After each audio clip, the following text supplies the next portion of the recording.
English language conventions, verb tense, irregular past tense.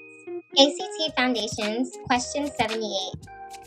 Me medicine, antidote your ignorance. ACT English Foundation, verb tense, question 78. Complete the sentence with the verb in the past tense. In the TV show, the soldiers blank with muskets. The task here is to shift the tense of fight to its simple past tense verb form. Here's what I need you to understand.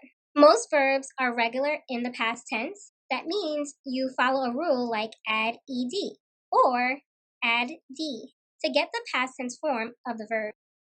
Some verbs are irregular in the past tense. That means you don't follow a rule. Instead, you must remember the past tense form of the verb. Check out this example. Jacob lost his keys. Lost is the irregular past tense form of the verb lose. This is a correct shift, and the overall sentence is formatted correctly. All right, back to the original question, now for the solution. Fought is the simple past tense verb form of fight. This is an irregular verb form, so you'll have to commit it to memory.